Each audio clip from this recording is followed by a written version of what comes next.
नमस्कार मंडळी. सध्या अमेरिकेमध्ये सगळीकडे एकच चर्चा आहे, ती म्हणजे स्नोस्टॉर्मची.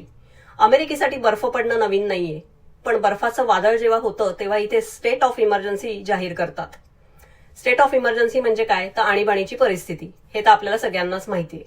याचा नक्की अर्थ काय असतो, तर यावेळेला पॅनिक होऊन जायचं नाही. याचा अर्थ एवढाच असतो की सरकार म्हणतं ही जी काही परिस्थिती उद्भवणार आहे त्यासाठी आणि लोकांच्या सुरक्षिततेसाठी आम्ही सज्ज आहोत.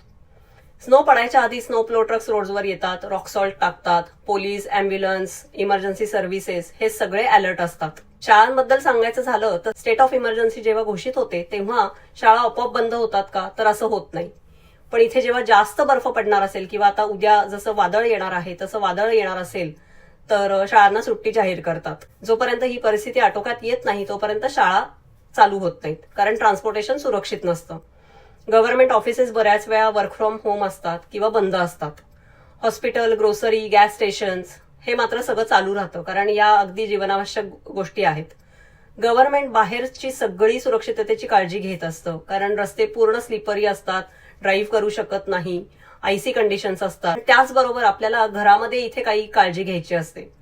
या काळामध्ये एकतर लाईट जायची शक्यता असते, त्यामुळे तुमचे फोन, लॅपटॉप, पॉवर बँक्स, आयपॅड्स हे सगळं चार्ज करून ठेवायचं. घरामध्ये एक टॉर्च ठेवायची, मेणबत्त्या ठेवायच्या.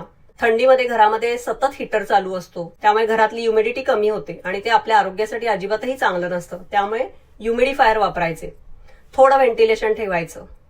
कमीत कमी 2 दिवसाची ग्रोसरी किंवा औषध, पाणी, मुलं असतील लहान तर त्यांना लागणाऱ्या गोष्टी हे सगळं घरात आणून ठेवायचं, म्हणजे टेन्शन राहत नाही. काही वेळा इथे असं होतं की बर्फ आणि पाऊस असं मिक्स पडतं, त्यामुळे बेसमेंटमध्ये काही वेळा पाणी यायची शक्यता असते. त्यामुळे आपला संपम चालू आहे की नाही हे चेक करायचं. आणि अजून एक प्रॅक्टिकल टिप म्हणजे जे अमेरिकेत राहतात त्यांच्यासाठी, इथे वातावरण थंड असल्यानंतर पाईप फ्रीज व्हायची शक्यता असते. त्यामुळे घरातले नळ पूर्ण बंद ठेवू नका, थोडं स्लो ड्रिप ठेवा. नळातून पाणी हलकंसं येत राहिलं की पाईप्स फ्रीज होण्याची शक्यता कमी होते. तसं तर घरातल्या नळांना होत नाही, पण एक आपली सुरक्षितता म्हणून.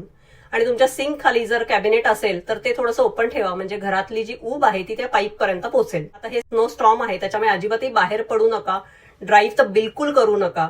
म्हणजे थोडक्यात काय, तर स्टेट ऑफ इमर्जन्सी म्हणजे घाबरून जायचं नाही, पण थोडंसं जबाबदारीने वागायचं. सरकार आपली आपली तयारी करत असतं आणि आपणही थोडंसं रिस्पॉन्सिबल राहायचं, इतकंच. माझे जे कोणी मित्रमैत्रिणी, सबस्क्रायबर्स अमेरिकेत असतील तर त्यांच्यासाठी स्टे वॉर्म, स्टे सेफ. स्वतःची आणि कुटुंबाची काळजी घ्या.